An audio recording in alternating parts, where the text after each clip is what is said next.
에스라 4장 1절에서 6절까지의 말씀을 봉독합니다.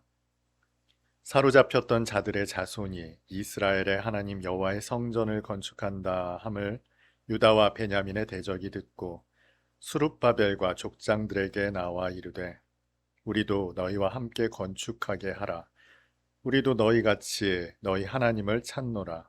아수르 왕 에살 핫돈이 우리를 이리로 오게 한 날부터 우리가 하나님께 제사를 드리노라 하니 스룹바벨과 예수아와 기타 이스라엘 족장들이 이르되 우리 하나님의 성전을 건축하는데 너희는 우리와 상관이 없느니라. 바사왕 고레스가 우리에게 명령하신 대로 우리가 이스라엘의 하나님 여호와를 위하여 홀로 건축하리라 하였더니 이로부터 그 땅 백성이 유다 백성의 손을 약하게 하여 그 건축을 방해하되 바사왕 고레스의 시대부터 바사왕 다리오가 즉위할 때까지 관리들에게 뇌물을 주어 그 계획을 막았으며 또 아하수에로가 즉위할 때에 그들이 글을 올려 유다와 예루살렘 주민을 고발하니라. 아멘.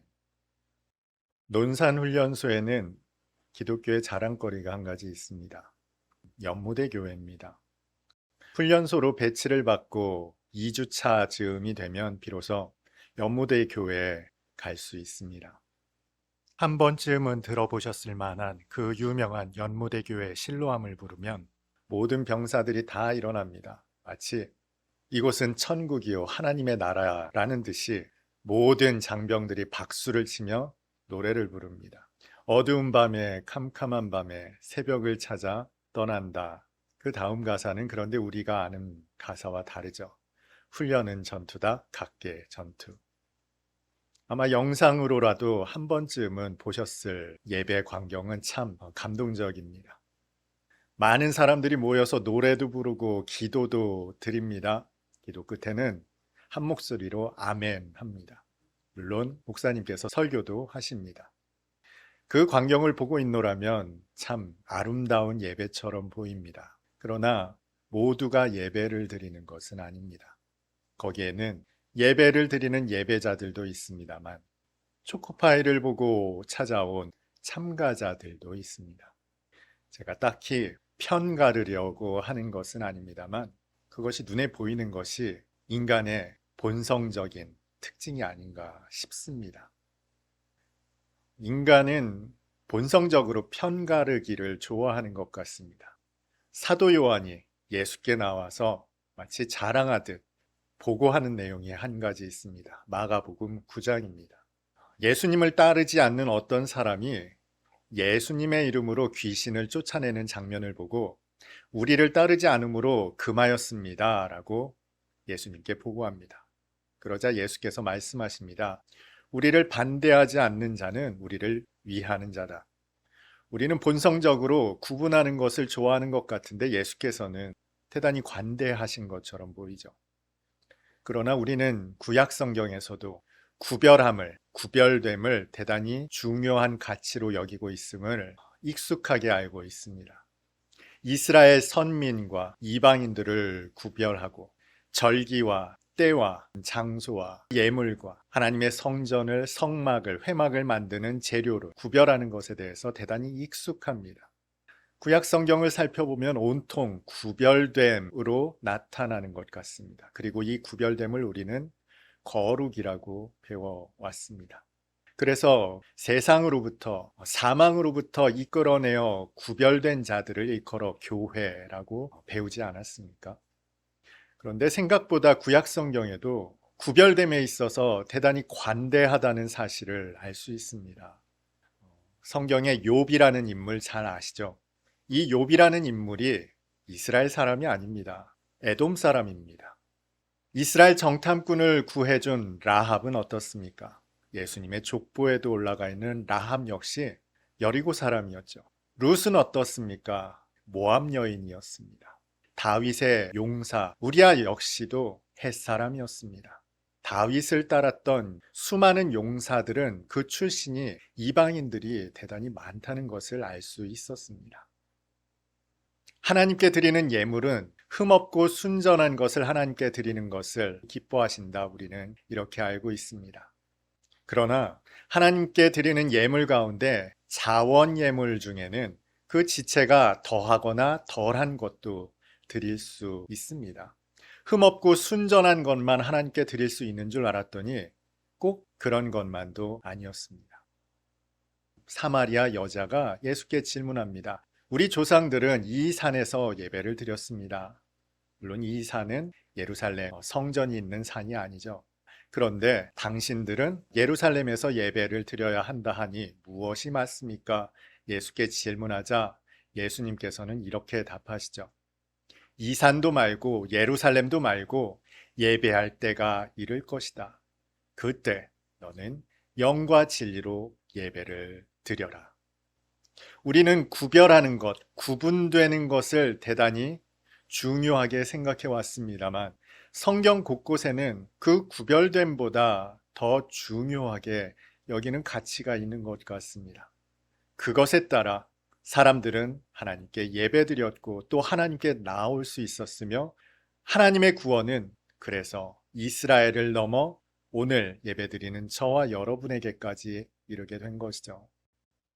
이 모든 것들을 살펴볼 때 본문의 이스라엘 백성의 단호함은 조금 지나쳐 보입니다. 호의를 가지고 선의를 가지고 나온 사람들에 대해 이스라엘 백성들은 대단히 단호하게 배격합니다. 너희와 상관이 없는 일이라는 것이죠. 사실 오늘 성전을 짓기 시작한 이스라엘 백성의 면면이 어떻습니까? 4장 1절에서 그들을 이렇게 지칭합니다.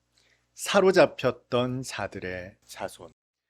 이스라엘 백성 역시 사로잡혔던 자들입니다. 포로로 끌려갔던 그곳에서 그들은 구별됨을, 차별을 당했을 것입니다. 그곳에서 멸시를 당했을 수도 있죠. 호락호락하지 않은 삶을 아는 이들이 선의를 가지고 호의를 가지고 나온 사람들에게 너무 단호하게 매정하게 거절하는 모양새가 아무리 봐도 좋게 보이지 않는다는 것이죠.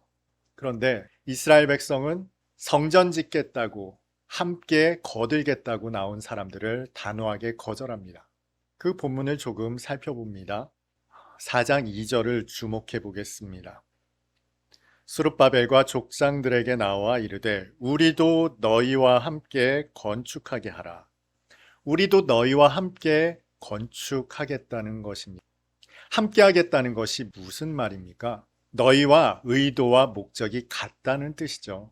하나님의 성전을 짓겠다는 같은 의도와 목적으로 나왔다는 겁니다. 이어서 이렇게 기록하죠. 우리도 너희같이 하나님을 찾노라.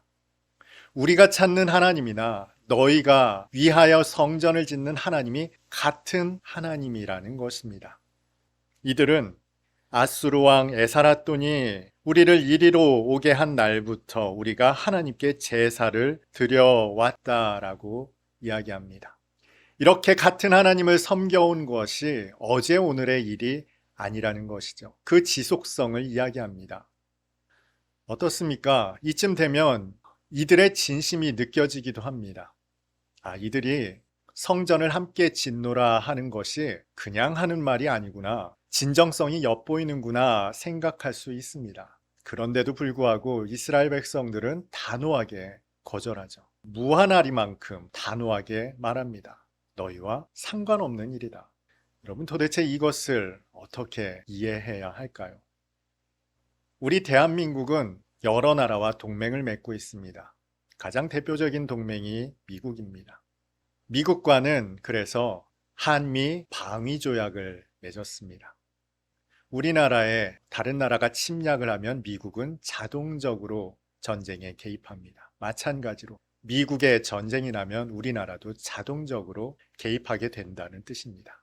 이것이 바로 방위조약입니다. 이 방위조약은 동맹만 맺을 수 있는 것이죠. 그렇다면 여러분, 우리나라가 일본과 방위조약을 맺고 있을까요? 일본과는 방위조약을 맺고 있지 않습니다. 여기에는 분명한 역사적 사실 때문에 우리는 일본과 방위조약을 맺고 있지 않죠. 우리나라에 적국이 쳐들어왔을 때 일본이 자동적으로 전쟁에 개입한다. 쉽게 받아들여지지 않습니다. 대한민국의 정서가 이것을 용납할 수 없기 때문에 그렇습니다. 역사적인 문제가 모두 해소가 되지 못했기 때문에 그렇죠. 이것은 일본도 마찬가지일 것입니다. 지금 당장 일본과 방위조약을 맺는다면 국민 정서가 이를 용납하지 못할 것입니다. 왜냐하면 방위조약을 맺기 위해서는 양국 간의 신뢰 관계가 형성되는 것이 선행되어야 하기 때문에 그렇습니다. 이런 맥락에서 오늘 본문을 살펴본다면 이스라엘이 왜 단호하게 거절했는지가 납득이 됩니다. 아무리 명분이 좋다 하더라도, 선의를 가지고 찾아왔다 하더라도 그 명분만으로는 모든 것을 설명할 수 없다는 것이죠. 함께 좋은 일 하겠다, 여러분에게 물자를 대고 노동력을 제공하겠다라는 선의 명분만으로는 동맹관계에 이를 수 없다는 것입니다.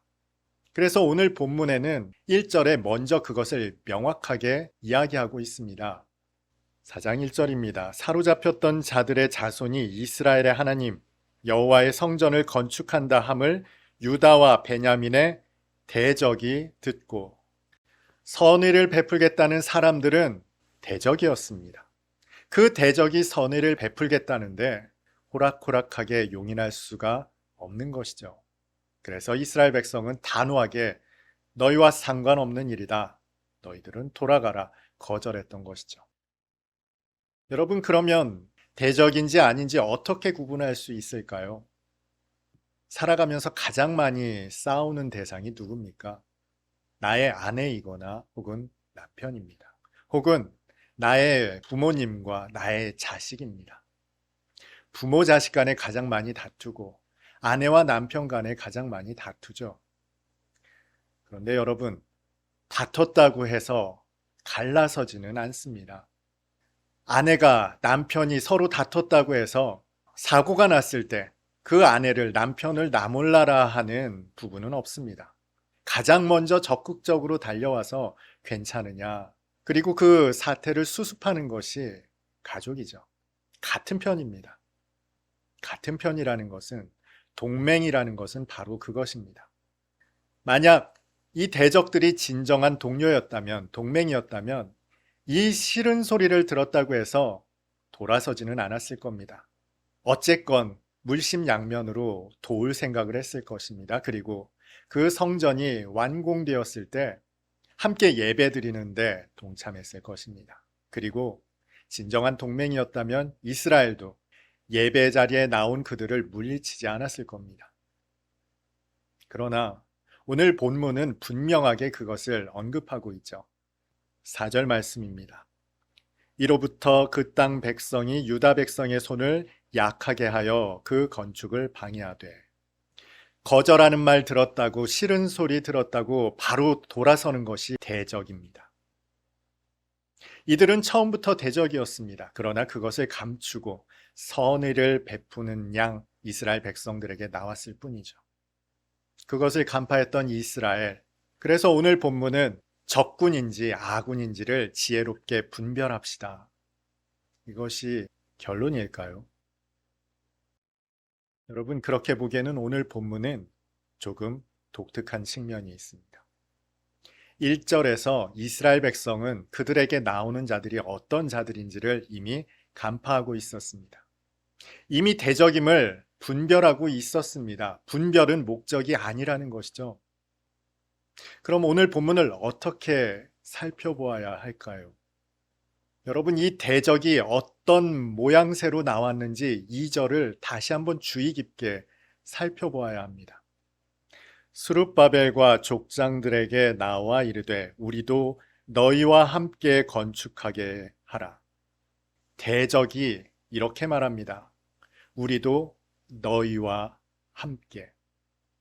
이 대적이 가지고 있는 마음가짐이, 그 생각이 이런 겁니다. 나도 너희와 다르지 않다. 나도 너희와 같다. 대적은 자신의 정체성을 하나님의 백성으로 여기고 있다는 것입니다. 다시 말해, 대적이 가지는 특징은요, 세상 사람이 아닙니다. 먼 이방인들이 아니라고요. 바로 자신을 그리스도인의 정체성을 가지고 있는 자들, 이들이 우리에게 심각한 대적이라는 것입니다. 대적은 그리스도인입니다. 아니, 자칭 그리스도인입니다. 자신의 정체성을 크리스천, 성도, 교인으로 여기고 있는 사람들이 대적이라는 겁니다. 그들은 또 이렇게 말합니다. 우리도 너희와 같이 하나님을 찾노라. 이들도 종교 생활에 참여하고 있다는 겁니다. 교회에서 행사가 있으면 참석한다는 겁니다. 예배를 드릴 때 예배를 드리고 찬송을 부를 때 같이 찬송도 부른다는 겁니다. 봉사활동도 참여하고 교회가 진행하는 행사들에도 동참할 수 있다는 겁니다. 이어 이렇게 말하죠. 우리를 이리로 오게 한 날부터 우리가 하나님께 제사를 드리노라. 이 대적은 제사도 드립니다.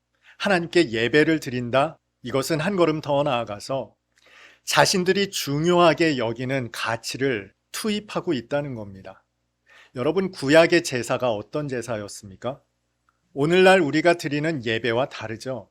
이렇게 앉아서 편안하게 찬송을 부르고 기도를 하고 마치는 것이 아니었습니다. 제물로 드릴 송아지나 양을 끌고 와서 번제로 드리는 것이 당시의 제사였습니다. 이들이 그 제사를 드리고 있었다는 겁니다. 그들은 자신이 중요하게 여기는 가치를 투입하고 있었어요. 투자하고 있었다고요. 돈을 드리고 재능을 드리고 시간을 드리고 있었다는 겁니다. 여러분, 이 대적이 취하고 있는 모습이 어떻습니까? 우리가 그리스도인이라고 부르는, 교회라고 부르는 모습과 정확하게 일치하고 있지 않습니까? 겉으로 볼 때는 전혀 구분이 되지 않습니다. 마치 오늘날 예배를 드리고 신앙생활을 하며 교회 공동체에서 행하는 모든 행사에 동참하고 거기에 꼬박꼬박 11조도 드리고 헌금도 드리는 모습을, 그 모양새를 당시 이스라엘의 대적들이 똑같이 하고 있었다는 겁니다. 그런데 성경은 단호하게 이들을 대적이라고 지칭하고 있다는 것이죠. 오늘날 하나님의 대적은 그리스도인입니다. 그 모양새는 똑같습니다. 똑같이 예배를 드리고 하나님을 섬기며 그들이 가장 중시하는 헌금을 드립니다. 시간을 드리고 예배를 드립니다. 이 똑같은 모양새를 하고 있으나 그러나 그들이 대적이라는 사실입니다. 여기에는 저와 여러분도 자유로울 수 없다는 겁니다. 저도 여러분도 예배 드리잖아요. 하나님의 말씀을 전하잖아요. 하나님의 백성처럼 살아가고 있잖아요. 그런데 우리가 하나님의 대적일 수 있다는 겁니다. 어떻게 구분할까요? 앞서 살펴보았던 4절이죠. 이로부터 그 땅 백성이 유다 백성의 손을 약하게 하여 그 건축을 방해하되. 이들은 거절당했죠. 너희와 상관없다. 그 한마디 거절에 이들은 돌변했습니다. 똑같은 그리스도인의 모양을 하고 있었고 성도의 모양새를 하고 있었으나 그들은 교회의 거절 앞에 180도 돌변한 사람이 되었습니다. 그리고 교회를 대적하는 일에 앞장서는 사람이 되었죠. 여러분, 내가 대적인지 아닌지를 분별할 수 있는 한 가지 원리가 바로 이것입니다.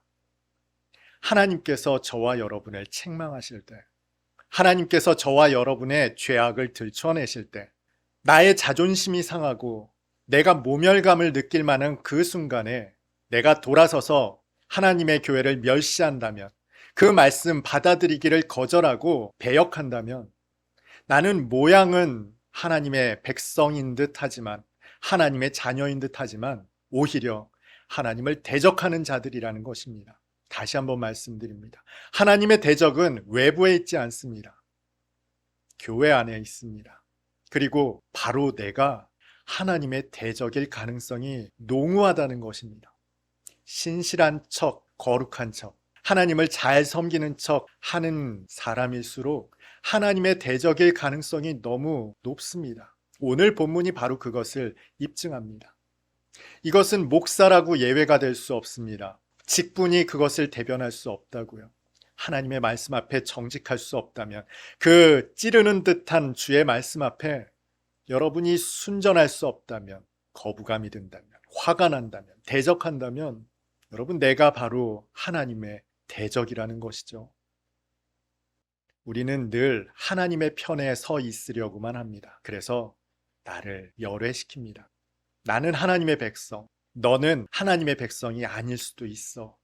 그렇습니다, 주님. 내가 죄인입니다. 내가 하나님을 배역하는 자입니다. 라고 서지 못하는 사람, 그렇게 말씀을 받지 못하는 사람이 하나님의 가장 가까이에서 하나님을 대적하는 자일 수 있다는 것이죠. 마치 가룟 유다처럼 말입니다. 우리의 시선에서 가룟 유다는 구별되지 않을 수 있습니다. 음흉하게 감추고 살아갈 수 있습니다. 그러나 여러분, 내 자신은 숨길 수 없잖아요. 여러분이 말씀 앞에 섰을 때 내가 하나님을 배격하고 있는지, 대적하고 있는지를 돌아보십시오. 그 하나님의 권면 앞에 충동적인 마음이 일어나는지, 저 사람을 손가락질하고 있는지를 보라는 뜻입니다. 그로부터 여러분의 마음이 순해지기를 바랍니다. 니고데모는 예수님의 책망을 들은 사람이었습니다. 너는 어떻게 이스라엘의 선생된 자로서 그것도 모르느냐? 그런데 그 니고데모는 예수님의 책망을 멸시하지 않은 사람이었습니다. 훗날 예수님을 옹호하는 자리에 서 있었던 사람이죠. 오늘 예배드린 저와 여러분이 니고데모와 같기를 바랍니다. 하나님의 말씀 앞에 순전한 마음으로 받아들여 대적하는 자로 서지 않고 오히려 하나님의 백성으로 하나님의 성전을 짓는 자로 온전하여질 수 있기를 주님의 이름으로 축복합니다.